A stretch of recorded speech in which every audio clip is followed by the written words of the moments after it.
so we have what I would consider a major development in this Denver Patriot rally slash BLM soup drive shooting that happened yesterday. And this is from the Denver Post. It's talking about the security guard who, at first, everybody was assuming that he was an Antifa protester and shot somebody. And that narrative very quickly took off. And when it came out that he was hired by the news, the 9 News, on the ground crew, then it turned into this race to make him Antifa. They had to find something, okay? Because I made 2 videos yesterday, and people were mad when I said he had no Antifa connection, because he just didn't. He was not a part of Antifa. He was hired by the news team. And that's what I was saying in my video yesterday. People were angry at me, sending me all these 4chan links and stuff like that. I looked at the links. He's still not Antifa. The only group that he's been connected to is Occupy Wall Street. And other than that, he's had, quote, Antifa rhetoric, but that still doesn't make him Antifa. If he wasn't there if he wasn't there as a protester, then you can't tie him to the Antifa on the ground protest organizers. You can't do that. You can't will your way into him being Antifa. But anyway, aside from that, I've just kind of ignored that, because this is just a self-defense situation. People are always going to capitalize on these situations, just like with the Kyle Rittenhouse, to push a narrative for your whatever ideology, whatever side you're on. You're going to try to push your narrative. And that's what people are coming here to do. And in reality, it's just a self-defense situation. And all that other stuff, that's a sideshow now. It's a side circus. And I'm just done talking about that stuff now. It's annoying, and I'm done with that. But let's talk about this guy, Matthew Doloff. And apparently him not having a security license. Okay, a license to be a security guard. Let's see. Lee Keltner became at least the 4th person shot during a protest in Colorado. That 4 people. What is going on in Colorado? Colorado, I thought it was a peaceful state. So far this year, when he was killed Saturday after a conflict with a private security guard in downtown Denver. Family members identified Keltner, 49, as the man fatally shot during the dueling protest Saturday in the downtown Denver area. Police on Sunday identified a 30-year-old man as the suspect and confirmed he was working as a private security guard at the time and not participating in the protest. But city officials do not believe the shooting suspect, Matthew Doloff, was licensed to work as an armed security guard in Denver. Doloff remained in jail Sunday without bond on suspicion of first-degree murder in the shooting, jail records show. He was working as a private security guard for Denver television station 9 News when the shooting occurred, the television station has said. A sequence of photos of the incident captured the Denver Post photographer appears to show Keltner slapping Doloff in the face before the two back away. So they backed away, which means the situation could have been avoided, which is my whole point. I'm saying these situations can be avoided, but people decide to shoot first and ask questions later when they didn't need to. If your life is literally not in danger, you don't need to shoot anybody. And that's my opinion about this guy. He did not have to shoot the guy. I understand he got sprayed with mace and he got slapped in the face, but if they both backed away, one of them could have left. Either one of them could have turned around, or both of them could have turned around and just walked away. Somebody could have interjected, came in, which broke up the situation, but people just stand and watch. People just like to stand and watch, and it just did not have to end like that. And that's my whole point. Let's see. Oh yeah, the next image shows Doloff shooting at Keltner as shell casing is seen being ejected from his handgun, which is what I showed yesterday, as Keltner fires a cloud of pepper spray at Doloff. Police detained Doloff and a 9 News employee at the scene, but released the station employee after he gave a statement. The man who died has not been named publicly by officials, but his son identified him as Lee Keltner in an interview with the Post on Sunday. And this is the guy right here. He looks like a nice dude. He looks like he's a Western type, or he's into that Western, the Western aesthetic. Seems like a nice man. Let's see. Lee Keltner identified. Okay, we just said that. Keltner, 49, was a Navy veteran who ran a hat making business in the Denver area for many years. His son, Jonathan Keltner, said he wasn't a part of any group. Jonathan Keltner said he was there to rally for police, and he'd been down there before rallying for the police department. Carol Keltner, who said she lives in Arkansas, identified herself as Lee Keltner's mother. Posted a message on the Northeast Arkansas Tea Party group on Facebook announcing his death at the Denver rally. He was murdered because he backed the police, she wrote.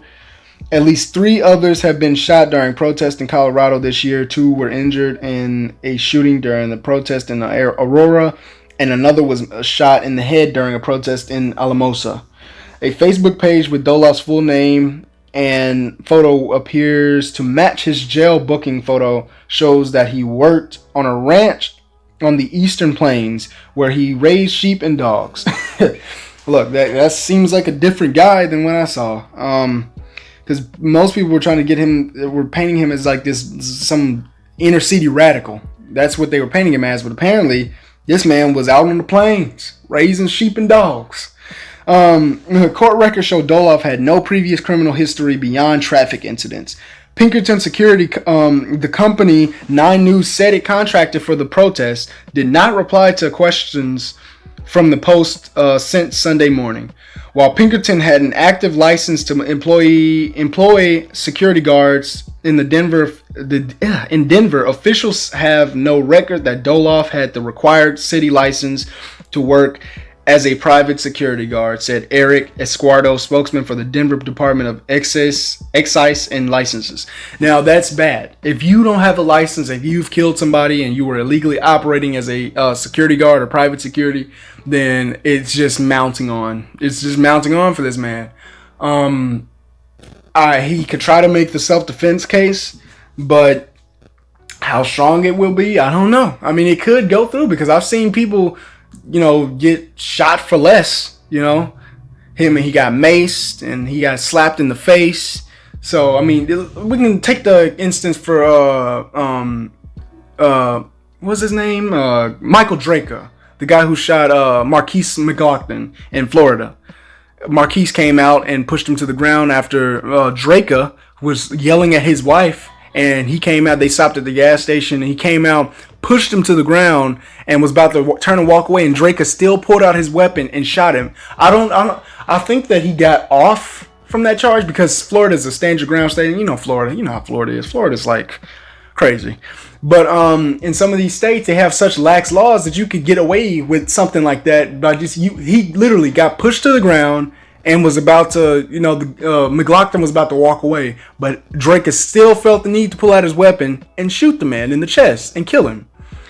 And in a case like this, it's Colorado is also a stand your ground law, but I'm not sure how strict or lax it is. But if he can make that case successfully, then he could get off from this. But I don't know. I'm not a legal expert. We do not have currently active license. Okay, the cities of Denver, Colorado Springs, and Glenwood require security guards to obtain city-issued licenses. No city-issued licenses. No city-issued license that this man apparently did not have. This will fall on the security company and the 9 News team. I think that, you can't really hold the 9 News team responsible if they didn't know. If they didn't know that he wasn't licensed, then, it's not really their fault. But if they knew and they still had him out there anyway, and then the Pinkerton security had this man out there and they knew he didn't have no license, then that's a problem as well. But overall, it's a bad situation. Rest in peace to Mr. Keltner. It was just some people have good intentions that are just the execution is not there. Okay, I get it. He was out there rallying for police. This guy was out there protecting the news crew, and then others were out there, protesting the Patriot guys. I don't know. It's just a bad situation. These situations keep happening, and like I said, they are avoidable. But people choose to stay involved in these situations for whatever reason, whether it be ego, being upset, not feeling like you can't walk away when you can, you know. And some people are just trigger happy. That's what it is. Some people are just very trigger happy, and they wait for any incident to, you know, be able to shoot somebody. So whatever the case was, it was a bad situation, ended badly, and somebody is deceased now. And that's a problem. And this has to stop happening. And that's it. That's literally it. This has to stop happening. You know, there's protests that are peaceful, and then there's protests. Every group is going to have bad actors in it. And with the whole discussion about whether Antifa is an idea or whatnot, it's hard because since there's no Antifa membership or no BLM membership where they have people signing up and they know everybody's name because you're signed up for the group, it's like people just show up. They show up with shirts and, you know, they're all fighting for this cause. It's a movement, not really an organization. And I know some people are going to be mad at me for saying that, but it's almost the case because there's no real organization. You have random people showing up. There might be, in these different cities, there might be chapters who organize and have some sort of leadership, but there's not overall leadership in some of these places. And you just have, when you have a bunch of random people showing up, whether the others were there to be peaceful protesters or not, those bad actors always show up because there is no regulation on who can show up and who can't. So you have randos who show up and just looking for something to break. They end up smashing something, tear gas goes off, everybody starts screaming and fighting, and then it's a riot, okay? And that keeps happening over and over and over. Then you have those who come out just to intentionally fight with the police. That's also rioting. So it's just a complicated issue, but people are murking the waters because they want to push a certain narrative. And that's what I have a problem with, because they can't be objective because they're clouded by that narrative. So, yeah. Rest in peace, Mr. Keltner. Matthew, good luck, because you've just royally messed up. But, yeah. That's all I got for this one. Be sure to like, comment, subscribe, like, comment, subscribe, like, whenever do it, however do it, wherever do it, just do it. It's your boy Red X Black, and I am out. Peace.